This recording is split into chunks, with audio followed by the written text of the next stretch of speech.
Hey, hey, hey, it's Tia, baby, and I am back with another video. So I'm going to read part 1 of chapter 14 of Selena with Love. So here we go.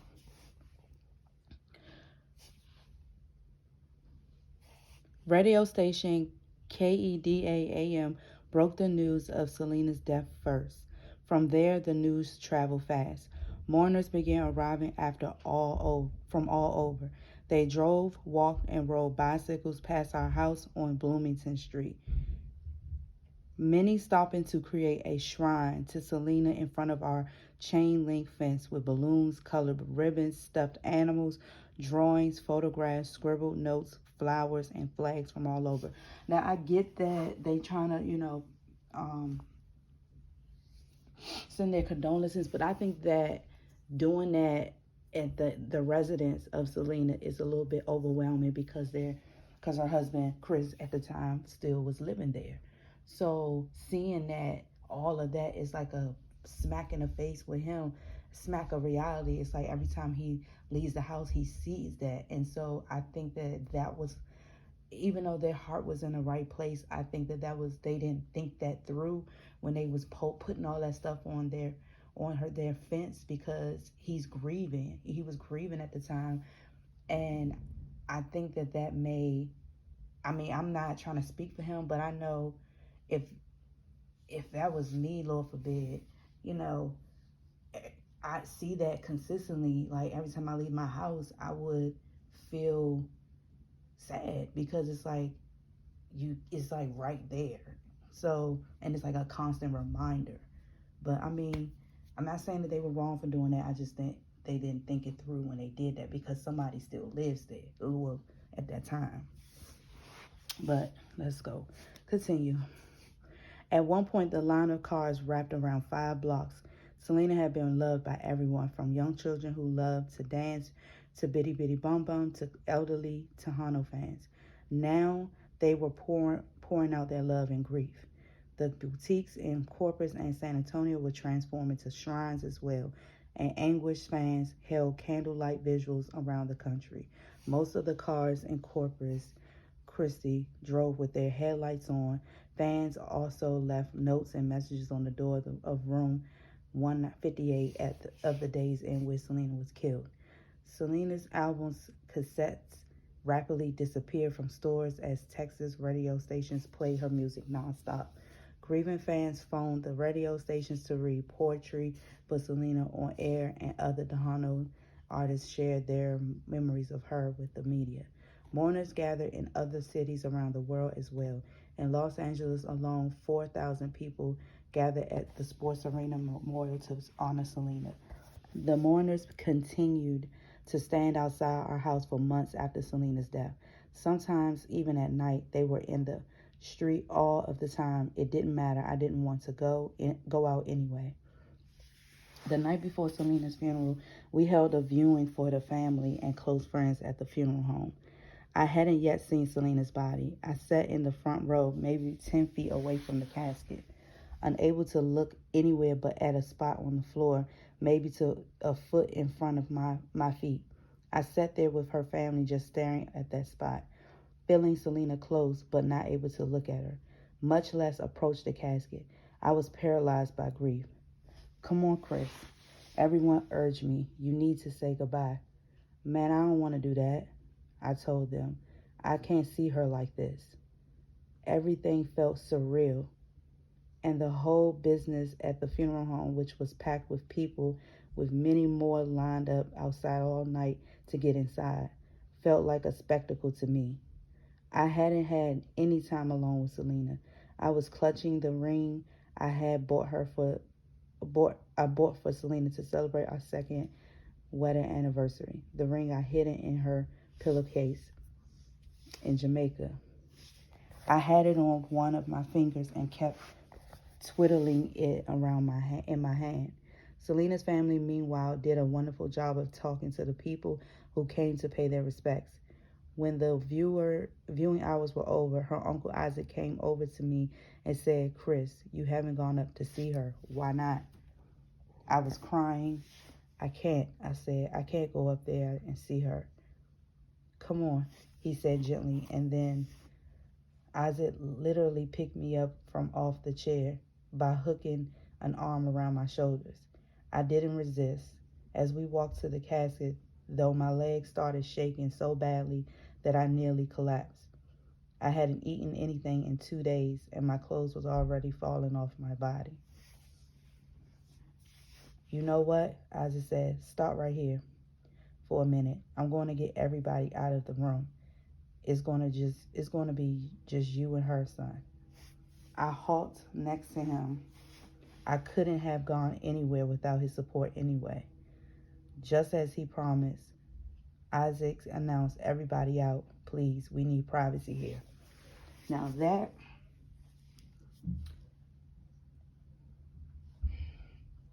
I can imagine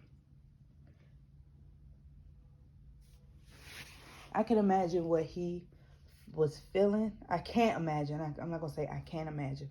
I can imagine it by me saying I can't imagine. I'm literally visualizing how he felt, and what he was, how he was, what he said in the book. I can imagine it in my mind. And I just feel like sad for him because that's somebody that you love very, very much, and to see that person for the last time is just, it's a, I can't I don't know I don't want to know that feeling. I don't want to know that feeling, but I can imagine how he felt in my head by vision. I can visualize, not imagine, I can visualize it in my head, how he was describing, or how he was telling his story of when he saw her in the casket and how he felt. I can visualize it in my mind. So not saying I imagine it, I can visualize it. So it's like, it's just, my heart breaks for him, at that time. It really breaks for him, knowing how he felt, what he did, and all of that. But let me read on. And it really made me feel really good that Dictator's brother was the one that was very supportive of him. Not even Dictator. Dictator didn't do all this. Like, it was his brother. His brother was gentle with him, and very patient with him. He was there for him. Now, I don't know if Dictator was there for Chris. I don't know, but he clearly said her uncle Isaac. So, kudos to him for being there for him, and had his back. He held me up to the casket once the room was cleared and left me there. Once everybody else was gone, I felt okay. The show was over. It's just you and me now, I whispered to my wife. I stood there crying and looking at her for a minute. Then I gave Selena a kiss on the forehead and stroked her hand. She looked so comfortable and peaceful lying there in the coffin that I just wanted to get in there with her and lie down beside her, put my arm around her, close the top, and say, let's go. After a few minutes, though, I got the ring out of my pocket and I put it on Selena's wedding ring finger. Then I got down on my knees right there and said a prayer, the tears still streaming down my face, and I said my last goodbye.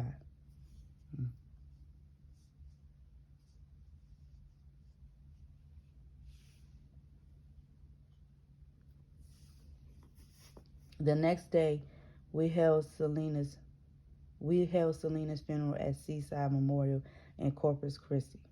My friend Rudy drove me there in his car. I don't remember much of that day other than the thick gray clouds gathering overhead and being aware of wearing my wedding ring.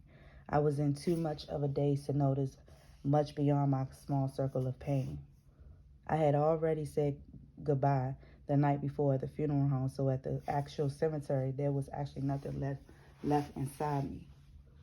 I was just a shell. I heard later that more than 60,000 people attended, and celebrities like Celia Cruz, Madonna, Julio Iglesias, and Gloria Estefan sent their condolences. Her fans lined up along Seashore Boulevard for almost a mile to view Selena's casket on the way to the service at Bayfront Auditorium. We had surrounded Selena's closed casket with 5,000 white roses, her favorite flower. We also asked those attending the funeral service to place white doves on the coffin.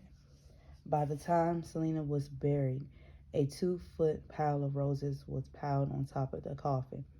Selena's death had such a widespread impact that the news about it ran on the front page of the New York Times for 2 days running. On April 12, 1995, 2 weeks after Selena's death, then Governor George W. Bush declared her birthday Selena Day in Texas. Selena was also entered into the Billboard's International Latin Music Hall of Fame. I was oblivious to all of this. I was barely conscious, imprisoned inside the walls of my own grief. A big part of me died with Selena. I was, for all practical purposes, died myself after we buried her. I would have given anything to have her back. Somehow I made it through the trial that October. The jury deliberated for only 2 hours before finding Oompa guilty of murder and sentencing her to life in prison for murder with a deadly weapon. The trial judge ordered that the .38 pistol Oompa used to shoot Selena be chopped into 50 pieces that were scattered across the bay in Corpus Christi. From her cell in the Mountain View unit in Gatesville, Oompa continued to maintain that she was innocent, saying that the shooting was an accident. She also tried to spread rumors about Selena and her family, about everything imaginable and about many things that weren't. No one ever uncovered any evidence to support her ugly rumors. I paid no attention. I was still numb and didn't care about any of it. I was dimly aware of being glad that Oompa had gotten life in prison. Death would have been too easy for her, and she deserved to have to live with what she had done. The justice system had done what it could. No verdict could change the fact that Selena was gone. Meanwhile, I continued to live through many would have called it that. I stayed on in our house in Corpus for a while. I wanted to surround myself with Selena's family, with her belongings and our dogs, with anything that could help me keep Selena close. The hardest thing was going to bed at night. Selena and I had a king-size bed. It was so big that sometimes I wake up and joke around when I saw her on the other side of the mattress, waving at her like we were sending across a river from each other. Selena would wave back. Now, when I woke up, I was alone on one side of the river. She had crossed it, but I couldn't see her. I shut myself off from everything. I didn't want to go anywhere, do anything, or see anybody. I was just trying to be. There were periods where I slept a lot, and other times when I stayed up for 3 days straight. I started to drink heavily. The months crawled by. People kept trying to pull me out of my well of grief. Nothing worked. I slept with pictures of Selena, snapshots of her doing ordinary things, everyday things, like dusting or playing with dogs, because that's how I saw her. I even carried stacks of photos around with me so that I have her with me everywhere I went. I'd go to a friend's house maybe and be surrounded by well-meaning people, but I'll still be that weird guy sitting alone, off in a corner with my pictures of Selena. I ache for her every day. Occasionally, Dictator would insist that I come over to Q Productions. He, ABCDFG, and Suzette all went back to work coping with the murder of their beloved daughter and sister in their own ways. They were trying to keep Selena's memory alive and hoping to bring me along with them into a future where I no longer felt like I had a place. Why would I want to live in a world without Selena? Whenever I did make that rare appearance at Q Productions, I would walk in there and hear a gasp of from Selena's aunt, Dolores, who worked at the front desk. Selena scarcely recognized me anymore. I was so thin that my pants didn't fit, and my shirt were just barely hanging on my body. People kept trying to make me eat lunch or dinner with them, but I'd always say that I wasn't hungry. That was the truth, too. My mother visited regularly. She was trying to help me rejoin the living any way she could, talking to me, cooking, cleaning the house. One day she was scrumming out our bathroom when I heard something crash to the floor. I snapped out of my stupor and ran to her. Mom, you okay? She was standing in the bathroom with a hand over her mouth, staring at a pill bottle on the floor. It was a bottle of folic acid tablets, pills that women take during pregnancy. My mother looked at me in question in her eyes. I know what you're thinking, but no, Mom. I said gently, Selena wasn't pregnant. She took those pills for a while because she heard that folic acid is good for your hair. The truth was that Selena and I had been talking about having children just before she died. Once the mainstream album was released, once we had promoted it and played some shows, we had decided it was time to move forward with our own family. If Selena had lived, would she have become the next Gloria Stefan, conquering the pop charts? I thought so, but in a way, it didn't matter. Selena and I had already had each other. We were ready to build our dream house on those beautiful 10 acres of land in Corpus and get started on the next chapter of our lives. We were ready to build our dream house on those 10 beautiful acres of land in Corpus and get started on the next chapter of our lives. Now I was thankful that at least Selena wasn't pregnant and that I had lost my child and that I hadn't lost my child as well as my wife. After about 6 months, Selena's death no longer felt like that constant piercing pain.